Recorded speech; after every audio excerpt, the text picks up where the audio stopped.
What if I told you that our relentless, desperate pursuit of happiness is the very thing making us miserable? That the entire multi-billion-dollar self-help industry, built on the power of positive thinking, visualizing success, and setting audacious goals, is actually leading us down a path to anxiety and disappointment?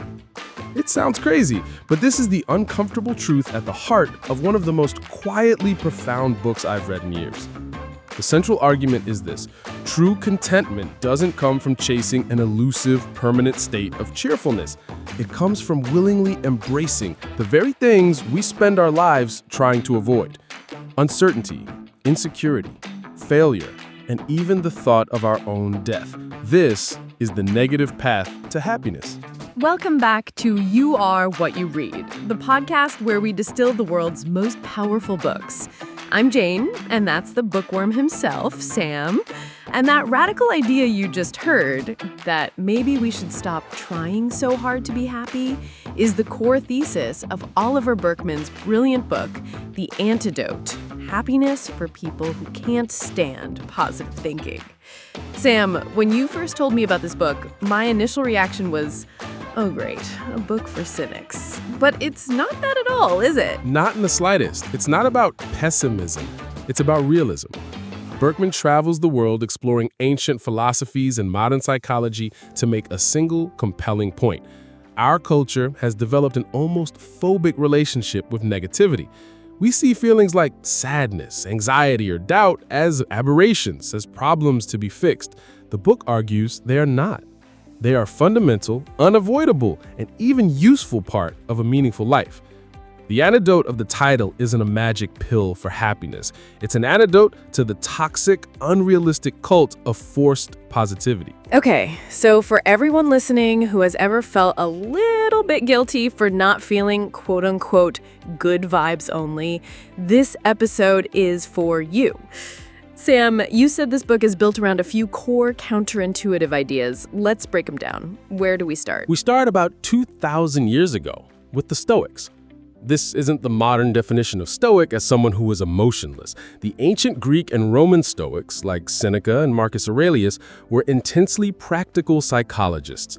They had a whole toolkit for dealing with the anxieties of life. And their most powerful tool is something Burkeman highlights called Premeditaion Malorum, which translates to the premeditation of evils. Today, we'd call it negative visualization. The premeditation of evils. That sounds terrifying. What does that actually mean? It's a simple but profound mental exercise. You take a few moments to vividly and deliberately imagine losing the things you value most. Not in a vague, anxious way, but in a specific, detailed way. For example, you might imagine losing your job. Or you could contemplate your most treasured relationship ending. You could even visualize your house burning down or losing all of your possessions. Hold on, I have to stop you there, because this sounds exactly like what my therapist tells me not to do. This sounds like pure anxiety fuel. How is purposefully thinking about my life falling apart supposed to make me happier? I don't get it. It's a perfect question, and it's the key distinction. Anxious worrying is vague, circular, and unproductive. It's the what if loop that goes nowhere. Negative visualization is different for two reasons. First, it's a controlled, specific exercise. You are walking through the scenario, and what you almost always discover is that the imagined reality, while difficult, is survivable. You'd find a new job. You'd grieve the relationship, but eventually heal. You'd find a new place to live. By confronting the worst-case scenario head-on, you strip it of its terrifying, amorphous power. You realize you have more resilience than you think. So it's a bit like exposing yourself to a small dose of a virus to build immunity. You're building emotional resilience by practicing for adversity in a controlled environment. Exactly. It's a resilience vaccine. But there's a second, even more immediate benefit: profound gratitude. Seneca wrote that we should treat everything we have as if it's on loan from fortune. When you spend a few moments imagining that your partner is gone, and then you open your eyes and see them making coffee in the kitchen, the wave of gratitude you feel is more intense and genuine than anything you can get from just writing, "I'm grateful for my partner," in a journal. You stop taking things for granted. The potential for their absence makes their presence incredibly vivid and precious. That actually makes a lot of sense. It's the old Joni Mitchell line, you don't know what you've got till it's gone. But instead of waiting for it to be gone, you're just visiting that reality in your mind for a moment to supercharge your appreciation for the present. Precisely. It turns the volume up on the good things in your life by reminding you of their impermanence. This leads directly into the second major idea of the book, which takes this concept to its logical and, for many people, most uncomfortable conclusion. Let me guess, if we're contemplating losing our jobs and our houses, the next step is contemplating losing everything? Exactly.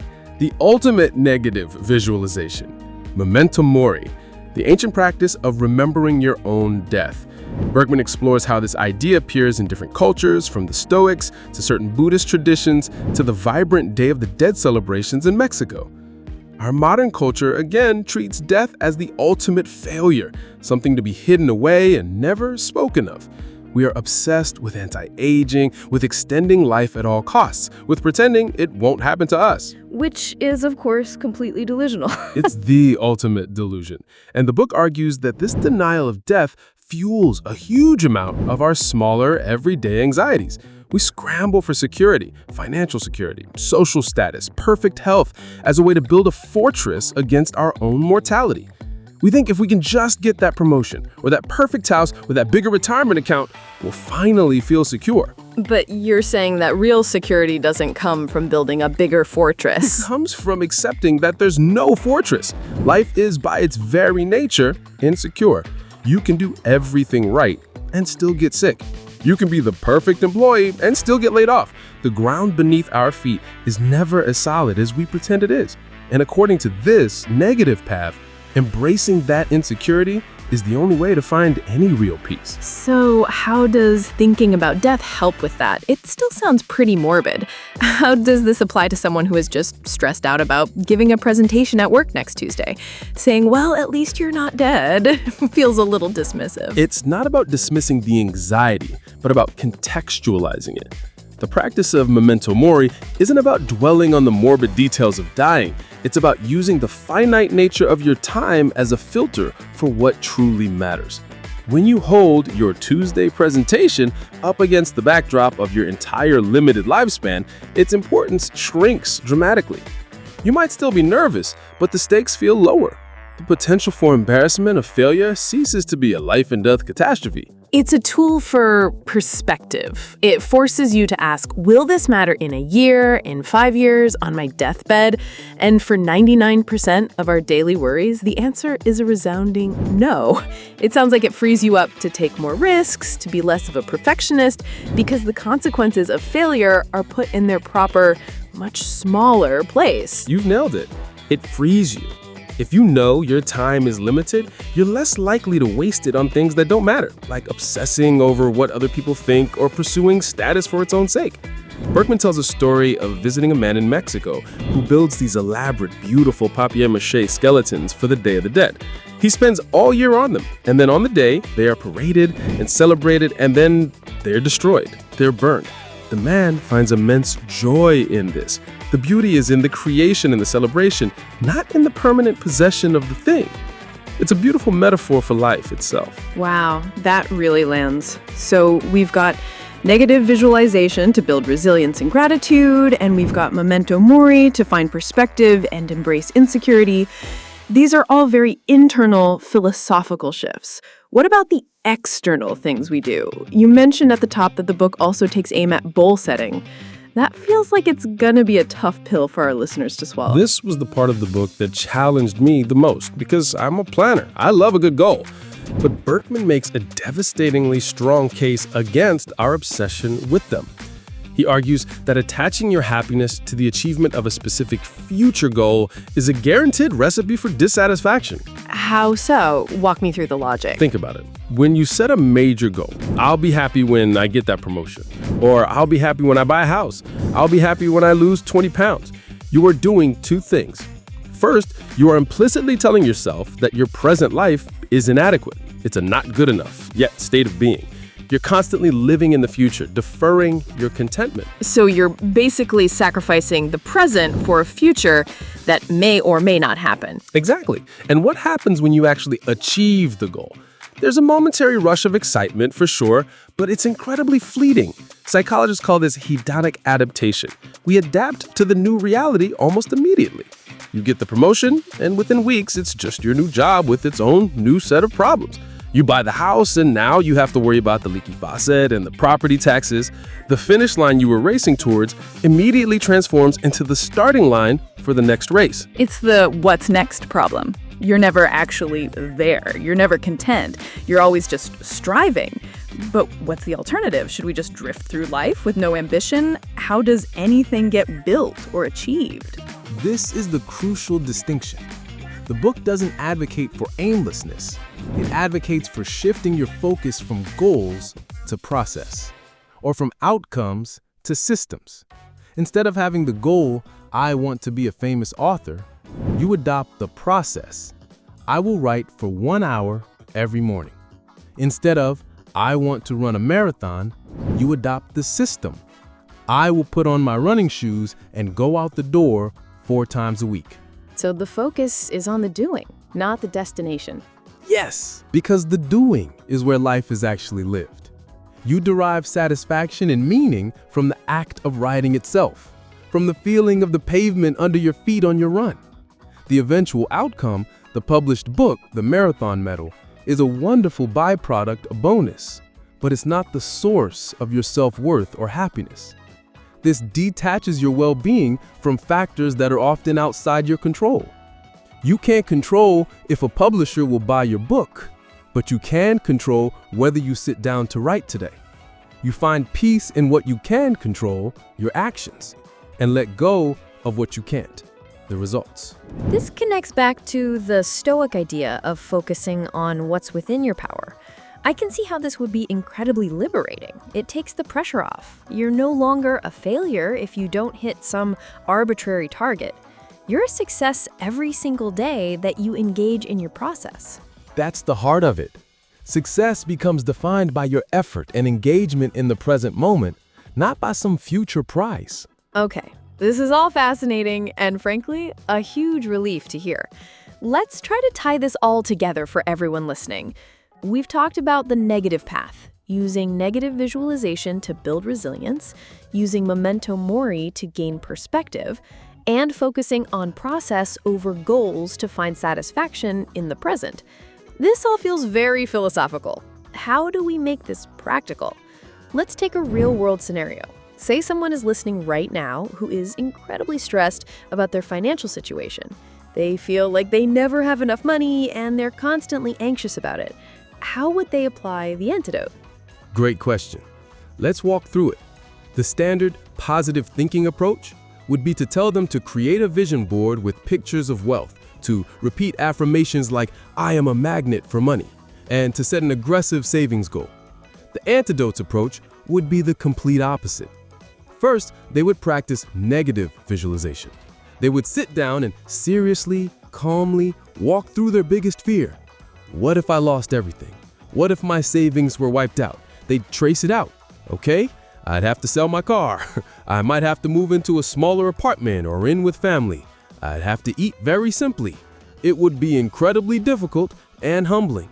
But as they walk through the specifics, they would almost certainly conclude, but I would survive. I wouldn't starve. I would find a way. This reduces the panic. So you confront the monster under the bed and realize it's much smaller than you imagined. Okay, what's next? Next, they'd apply a dash of Memento Mori. They'd zoom out and ask, in the grand scheme of my one precious life, is the ultimate goal to accumulate the biggest possible number in my bank account? Or is it to live a life of meaning, connection, and experience? This doesn't mean money isn't important, it is. But it contextualizes the struggle. It shifts the focus from a frantic, fear-based accumulation to simply having enough to live that meaningful life. And finally, the goal-setting piece. Instead of having a stressful, high-stakes goal like, I need to have $1 million by age 50, what would the process-oriented approach be? It would be something like, my system is to have a clear budget, to automate 10% of my paycheck into a savings account, and to review my spending once a week. That's it. It's simple, it's controllable, and it's done in the present. The satisfaction comes from sticking to the system each week, not from some distant, anxiety-inducing number on a spreadsheet. You find a sense of calm control over your actions rather than being terrorized by a future you can't predict. It's about turning down the volume on the future and turning up the volume on the present. It seems like the core message of this book is that a good life isn't about eliminating negative things, it's about developing a healthier relationship with them.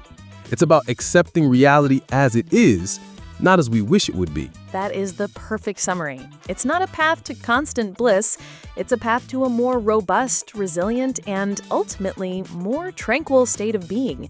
One that has room for sadness and failure and uncertainty, and is richer for it. It's such a powerful and needed message in our culture, which brings us to our final challenge for you, our listeners. We want you to try this. We want you to conduct a tiny experiment with the negative path. Think of one thing that is causing you a low-grade, persistent anxiety right now. It could be an upcoming meeting, a difficult conversation you need to have, or even just the size of your inbox. Take 60 seconds, just 1 minute. Close your eyes and very calmly and specifically imagine the worst plausible outcome. Don't just vaguely worry. Walk through the consequences, step by step. What would happen? What would you do next? Then after that minute is up, open your eyes and pay attention to how you feel. We have a suspicion that paradoxically, you might feel a little calmer, a little more in control, and a little more grateful for the fact that the worst hasn't actually happened. Let us know what your experience is in the comments below. Did it work? Did it make things worse? We are genuinely curious to hear how this antidote works in the real world. Don't forget to like this video and subscribe to You Are What You Read for more deep dives into books that challenge the way you think. Until next time, I'm Jane. And I'm Sam. Thanks for joining us on The Negative Path.